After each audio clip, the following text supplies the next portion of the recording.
Good afternoon, colleagues, ladies and gentlemen, and thank you for your very kind words of welcome here.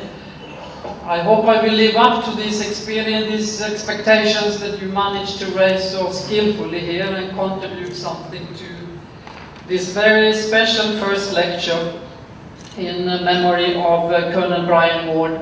And I must confess to you that since I never met Brian Ward, I've talked to a few people who in fact have met him to make sure that I could represent some of that spirit. And I think some of the words that I've heard just in this discussion about the future strategy of ADPC, but also some of the work that all of us in our various capacities, but all with the determination and compassion to reduce the impact of disaster risk represent. And here are a few words that I think characterizes Brian. One is the pioneering spirit. Someone who, like probably many of you, said that there must be a different way of doing this business. And let's see, the business of responding to and absorbing the cost of disasters. Persuasiveness. Some people have said maybe a streak of stubbornness, determination. Charming, very experienced, but always knew what the end state should be, where he wanted to get to. And isn't that something that all of us have to represent as well? A clear understanding of that these are not issues that we're just trying to puzzle together to create space. These are actually issues that have a very clear objective. Also, it's clear that there was a lot of personal conviction and care in the way Brian worked. And what I would like to link to in the work that I'm going to discuss with you this afternoon is he said something which we still say, but we don't always do particularly well. A firm belief in national capabilities and leadership. We have very active international system, and we have, I would say, hyperactive national systems. But I'm not so sure that we have yet quite well coupled them together to optimize the output of these systems as they work together. And now in Asia and in all other geographical regions, you also have very strong regional cooperation mechanisms. So I think this is really the challenge that we in many ways are faced with today. How to ensure that this collaboration between the competencies, expertise and the resources at various levels of the system actually come together. And of course the opportunity that you've had here today is one such. So what I was going to spend the next half hour maybe risking is actually to discuss how we need to think about development in the face of increasing disaster risk and accumulation of risk, and also the very concrete impact of climate change. And I'm doing that from a perspective that we all say integrate disaster risk reduction, climate change into development, do this, do that into development. We bring solutions that seem to make sense, and yet we've said it for decades and we haven't yet achieved it to any degree of satisfaction.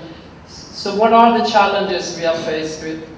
I think in this region, you have clearly experienced what probably is the main challenge, is that development and rapid economic growth in themselves generate new risks and build up an accumulation of risk that is enormous.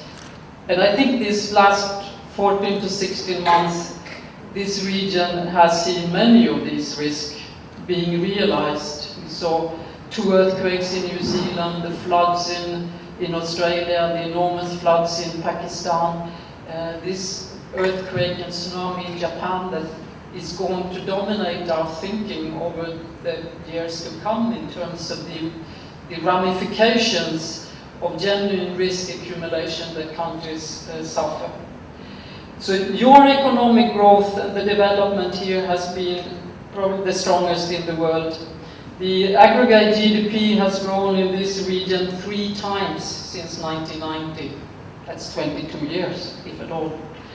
17.7 trillion dollars, and the share of people that live in poverty in your region fell from 49% to 25%. So enormous achievements. And even at the height of the economic crisis a couple of years ago, this region continued to grow economically when everybody else not only slowed down to 0, but in fact also went into negative growth, if there is such a thing, recession. So the region knows how to use fiscal packages, effective macroeconomic instruments, and in spite of these hits to your economy in terms of disasters and the impact of climate change, the continued growth is here significantly positive, and you are led by, of course, the fast-growing China, but even then you have a prediction of 7% continued growth here. India in itself over 8%, and China over 9%, unless China decides to do it differently. Compare that with one of the fastest growing economies in Europe, which is a miserable 3%. We can see the enormous opportunities, but also the enormous risks that come in this. You are also in this region on target to achieve the Millennium Development Goals, also quite unique, which is 3 of them, is specifically gender parity in secondary education, universal access of children to primary schools, and having the proportion of people who live below the poverty, the $1.25 a day poverty line that ESCAP has adopted as its standard. So the threats then that we probably live on a daily by the shocks like the economic crisis and disasters clearly undermine the efforts, particularly for the more vulnerable countries, but also for the very powerful countries. And I recall very strongly a visit to China in 2008 after the earthquake, which of course was the then theme of the conversation. And one of the senior officials I did meet, who in fact was from the China earthquake administration, he said, yes, this is a big and costly event and tragic, but the real threat to China's economic development is climate change and drought. And if you know, you must have picked it up, that I think there is an estimate by China that the water shortages in China already cost China 2.7% of its annual GDP because of the lack of water for productive activities.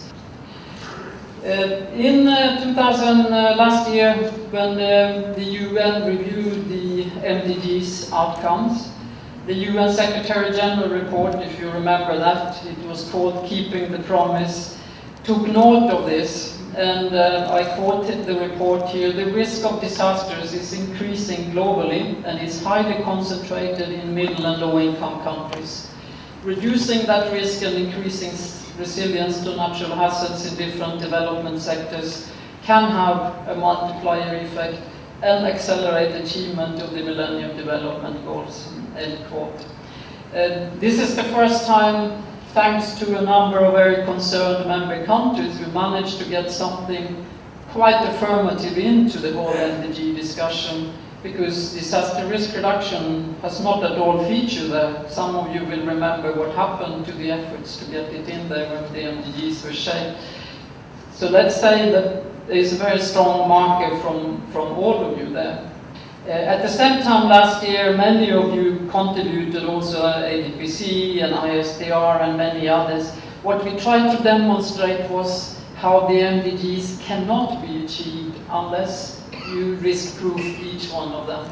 And one of the examples, if I take the very most simple one that you pick up, is if we are going to get 100 million children to school as one of the goals, if the schools that are not built to standards that keep the children safe, is there any better example of a wasted effort than that? Apart from the human impact, just the economic investment. So the notion that poverty reduction without economic growth cannot really be conceived. But how to make sure that the economic growth is both sustainable, risk-proofed, and in fact also equitable, which is of course the fundamental underpinning idea here. So economic growth and economic globalization is promoted by international development organizations as the main implementation strategy for achieving the MDGs. And the main tool for pursuing poverty reduction goals are the well-known poverty reduction papers, which already has 20 years behind them, helping to access resources from member states, from the IMF and the World Bank. And within the UN system, as you know, we use the UNDAF, the cooperation strategy. Now, here in the ESCAP region, you have an ESCAP commission that monitors and updates on tracking the progress towards achieving the MDG goals. It reports that the Asia-Pacific region will miss the MDGs if the gaps are not filled immediately, and that poverty and lack of entitlements to elements of adaptive capacity will strengthen the vulnerability to disasters along the lines of age, ethnicity, class, religion, and gender.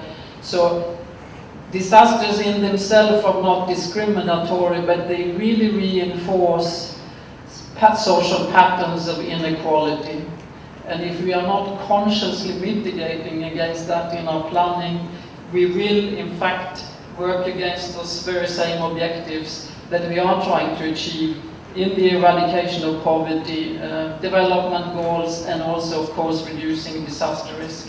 So the experience from many countries in the world, and also, of course, here, is that through fairly normal government planning mechanisms, you can achieve a lot in poverty reduction, but that you will definitely have, and it depends on the location and country, a residual region, a residual population of significant importance, where you cannot reduce their poverty because of the recurrent of disasters, and not the ones that you see on the front pages of the newspapers in the world, not the ones that make it to the TV headlines, but the ones that threaten people's daily livelihood, the recurrent floods, the small landslides.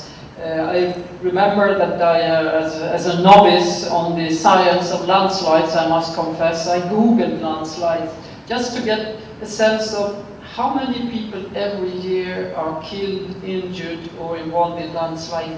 And it was a shocking number. Every landslide may only affect 10 people, 25, a small village, but when you start adding them up, this is an enormous proportion of people. And these are as yet unrecorded losses, and both of people's livelihoods, but also development investment in most countries, very few countries. If you insist on asking me, I could probably mention countries that do it, but not in the rich world, not in the middle income world, not in the poor world. Is there any systematic reporting and data collection of risk, and let alone disaster data for losses?